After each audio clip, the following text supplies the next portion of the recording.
ሰላም ጤና ይስጥልን ክቡራትና ክቡራን የኢትዮ ታይምስ ቤተሰቦቻችን ለሰዓቱ የተመረጡ አዳዲስ መረጃዎችን ይዘንላችሁ ቀርበናል።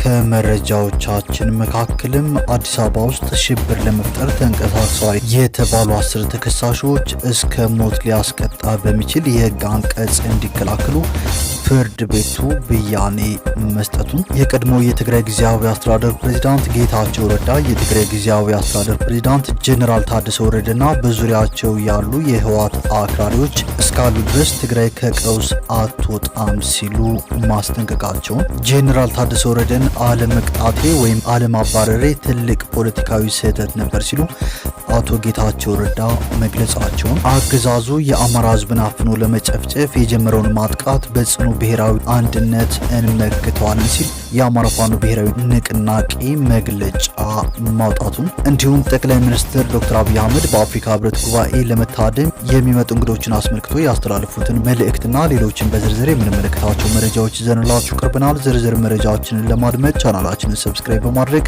የደወል ምልክቷን በመጫንና መረጃውም ለብዙዎች እንዲዳረስ ላይክ በማድረግ እስከ መጨረሻው አብራችሁን ቆዩ።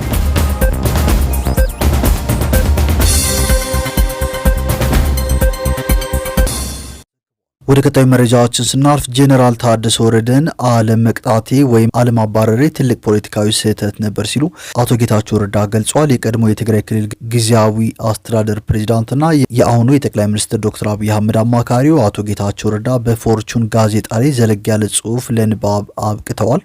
አቶ ጌታቸው ረዳ ጽሁፋቸውን የጀመሩት በትግራይ ክልል ውስጥ የተካሄደው ጦርነት ከፍተኛ የሰውና የንብረት ውድመት ማስከተሉን በመግለጽ ሲሆን ሲቀጥሉም የፕሪቶሪያው ስምምነት ተስፋ ፈንጥቆ እንደነበር አስታውቀዋል። ሆኖም ግን ይህ ስምምነት ሙሉ በሙሉ ተግባራዊ አለመደረጉ ከጊዜ ወደ ጊዜ የነበረውን ተስፋ እንዳሟጠጠው አስረድተዋል። አቶ ጌታቸው እንዳሉት የፕሪቶሪያው ስምምነት ክልሉን ለማረጋጋትና ወደ ህገ መንግስታዊ ስርዓት ለመመለስ ሁኔታዎችን ለማመቻቸት ጊዜያዊ አስተዳደር እንዲመሰረት የሚጠይቅ ነበር። በዚህ መሰረትም ጊዜያዊ አስተዳደሩ የተመሰረተ መሆኑን ገልጸው ነገር ግን ብዙም ሳይቆይ አስተዳደሩ ወደ ውስጣዊ የፖለቲካ ሽኩቻ መድረክነት ተለወጠ ብለዋል። ህወሓት የሰላም ስምምነቱ ፈራሚ ቢሆንም ሙሉ በሙሉ የበላይነት ለመያዝ ፍላጎት ማሳየቱን የጠቀሱት አቶ ጌታቸው ረዳ ይህም በጊዜያዊ አስተዳደሩና በህወሓት ባለስልጣናት መካከል ግጭት እንዳስከተለ ገልጸዋል።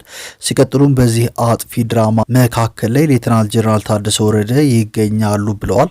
አቶ ጌታቸው ሲቀጥሉም እኔ የጊዜያዊ አስተዳደሩ ፕሬዝዳንት በነበርኩበት ሰዓት ጄኔራል ታደሰ ምክትል ፕሬዝዳንትና የጸጥታ ክፍሉ ኃላፊ ነበሩ። በንድፈ ሀሳብ ደረጃ እነዚህ ሁለት ኃላፊነቶች የተሰጧቸው በሽግግሩ ሰዓት የሲቪል አስተዳደሩን እንዲያጠናክሩ ነበር። ነገር ግን የተከሰተው ተቃራኒው ነው በማለትም ገልጸዋል። ጄኔራል ታደሰ ወታደራዊ አቅማቸውን ተጠቅመው ጊዜያዊ አስተዳደሩን ማጠናከር ይገባቸው እንደነበር የጠቀሱት አቶ ጌታቸው ይሁንና የጊዜያዊ አስተዳደሩ ዋነኛ ተቃዋሚ በመሆን ፖለቲካዊ ሴራ ውስጥ መግባታቸውን እንዲሁም ጊዜያዊ አስተዳደሩ እንዲወድቅ ትልቅ ሚና መጫወታቸውን አስረድተዋል። ይህ በግዴለሽነት የተደረገው እንቅስቃሴ አስከፊ መዘዝ ማምጣቱን ገልጸውም ጊዜያዊ አስተዳደሩ እንዲከፈል በኢኮኖሚ እንዲታነቅና ከፖለቲካ የተገለለ እንዲሆን ማድረጉንና ከፌዴራል መንግስት ጋር ለመደራደር ያለውን አቅም ዝቅ እንዳደረገው አስረድተዋል። ጄኔራል ታደሰ በወቅቱ በጊዜያዊ አስተዳደሩና በህወሓት እንዲሁም በቲዲኤፍ መካከል የተፈጠረውን ውዝግብ ለመፍታት እንደ ሽማግሌ ሆነው መስራታቸውን ያወሱት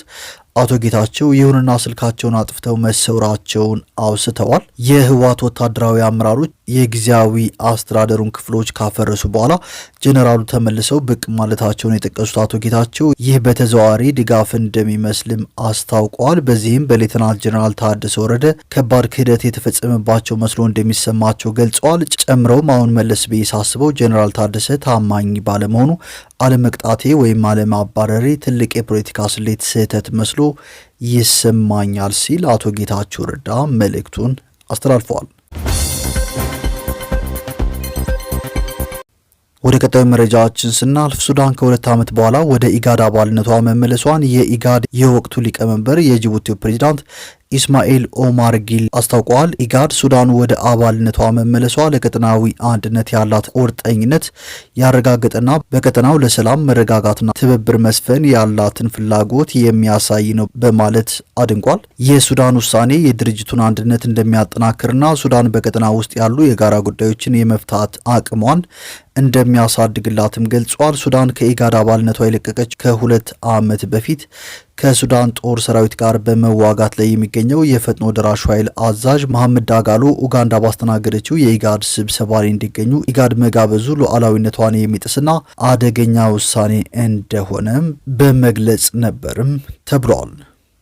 ወደ ቀጣዩ መረጃዎችን ስናልፍ ጠቅላይ ሚኒስትር ዶክተር አብይ አህመድ ለኢትዮጵያውያን ጥብቅ መልእክት አስተላልፈዋል። ጠቅላይ ሚኒስትሩ በመልእክታቸውም በዚህ ሳምንት ውድ ሀገራችን በአፍሪካ ህብረት ጉባኤ ለመታደም የሚመጡ እህት ወንድም አፍሪካውያንን ለመቀበል ልቧን ከፍታ እጆቿን ዘርግታ ትቀበላለች። እነዚህ ወዳጆቻችን የሰንደቃችንን ቀለማት የሚጋሩ ኢትዮጵያን እንደ ነጻነት ቀንዲል የሚመለከቱ ብሎም ሀገራችን የአህጉሩ የፖለቲካ ርዕይ የማዕዘን ድንጋይ አድርገው የሚያከብሩ ናቸው ብለዋል። ጠቅላይ ሚኒስትሩ በማስከተልም ኢትዮጵያ ወደር በሌለው እንግዳ ተቀባይነቱ ለምን ልትከበር እንደበቃች በአቀባበላችን እናሳያቸው፣ እንደ ቤታችን እንዲሰማቸው እናድርግ፣ በክብር እንቀበላቸው፣ በፍቅር እናቆያቸው፣ ተደምረን ሰንደቃችን የሚወክለውን የአፍሪካ አንድነት መንፈስና የሚያያይዘንን የወል ህልም እናድርግ በማለትም ጠቅላይ ሚኒስትር ዶክተር አብይ አህመድ መልእክታቸውን አስተላልፈዋል።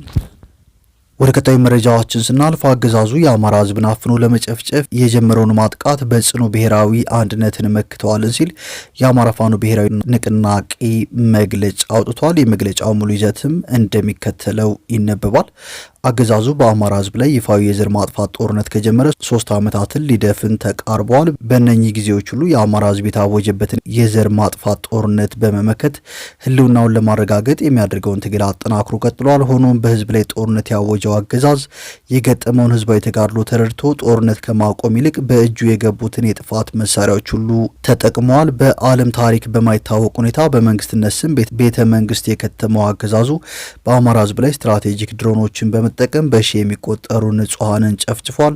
ቱርክን ጨምሮ አዳዲስ የጦር መሳሪያ አምራች ሀገራት ያመረቷቸውን ድሮኖች በአማራ ህዝብ ላይ ይሞክሩ ዘንድ አገዛዙ በጭካኔ ፈጽሞታል። አገዛዙ የባህረ ሰላጤው ኃይሎችን ፖለቲካዊ ፍጥጫ ጎትቶ አገር ውስጥ በማስገባት በተላላኪነት በሚያገኘው ወታደራዊና የመረጃ ድጋፍ ተጠቅሞ በህዝባችን ላይ ያወጀውን የዘር ማጥፋት ጦርነት አጠናክሮ ቀጥሏል። በዚህም አገዛዙ ጌቶቹ በቀጠናው ላቀዱት የተልእኮ ጦርነት አማራን ማጥፋትን እንደ መንደርደሪያ ቆጥሮ በድጋፍ ያገኘውን የማጥፋት አቅም በሙሉ ተጠቅሞ በሸዋ፣ በወሎ፣ በጎጃምና በጎንደር የተለያዩ ቀጠናዎች የስልክና የኢንተርኔት መሰረተ ልማቶችን በመዝጋት የተጠናከረ ጭፍጨፋ እያደረገ ይገኛል።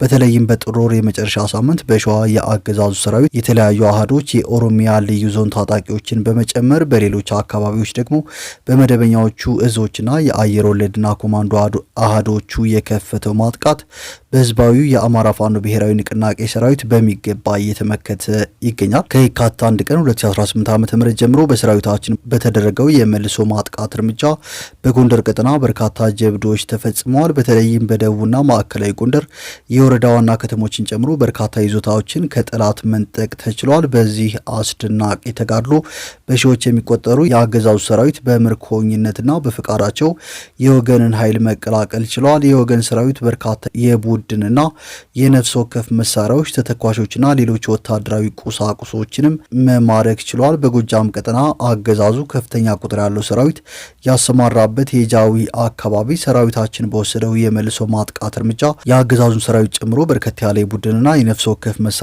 ከነተተኳሹ ከጠላት እጅ ተማርኳል። እድል ባገኘ ጊዜ ሁሉ ህዝብ ለመጨፍጨፍ የማያመነታው ሰራዊቱ በድምሰሳና በማንኛውም መንገድ ከስምሪቱ ውጭ ማድረግና በያለበት ውጦ ማስቀረት ሰራዊታችን በሚገባ እየፈጸመው ያለ ተልእኮ ነው።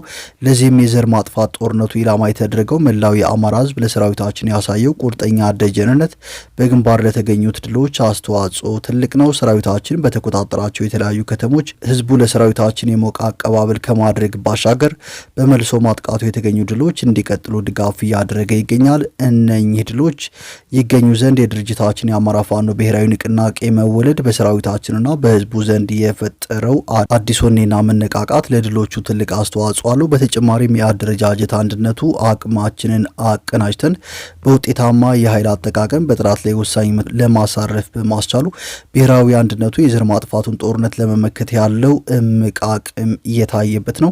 ህዝብን ታግሎ ያሸነፈ አገዛዝ በታሪክ እንደሌለ ሁሉ የህዝብ ልጅ የሆነው ሰራዊታችን፣ የአማራ ህዝብ ሙሉ ድጋፍ ያገኘው ድርጅታችን የአማራ ፋኖ ብሔራዊ ንቅናቄ የብሔራዊ አንድነትን አቅም ተጠቅሞ በተሰላና በተጠናከረ ሁኔታ የህልውና ተጋድሎን ለድል እንዲበቃ ሁሉም አመራሮችና አባላት የተሰጣቸውን ኃላፊነት ለመወጣት በትጋት እየሰሩ ይገኛሉ። ሰራዊታችን እንደ ከዚህ በፊቱ ሁሉ በተቆጣጠራቸው ቦታዎች ሰላምና ጸጥታን በማስከበርና በወታደራዊ ጨዋነት ጠላትን ብቻ የለዩ ኢላማዎች ላይ በማተኮር ተገቢው ጥንቃቄ እያደረገ እንደሚቀጥል ለመላው የአማራ ሕዝብ ለኢትዮጵያውያንና ለዓለም አቀፉ ማህበረሰብ እናሳውቃለን ሲል የአማራ ፋኖ ብሔራዊ ንቅናቄ መግለጫ አውጥቷል። መግለጫው በመጨረሻም በመልሶ ማጥቃት የተመከተው የአገዛዙ የጥፋት እጅ ዳግም በማያንሰራራበት ሁኔታ ይመታ ዘንድ መላው ሰራዊታችንና ሕዝባችን የሚያደርገውን ርብርብ አጠናክሮ እንዲቀጥል እናሳስባለን ሲል የአማራ ፋኖ ብሔራዊ ንቅናቄ በዛሬው ዕለት መግለጫ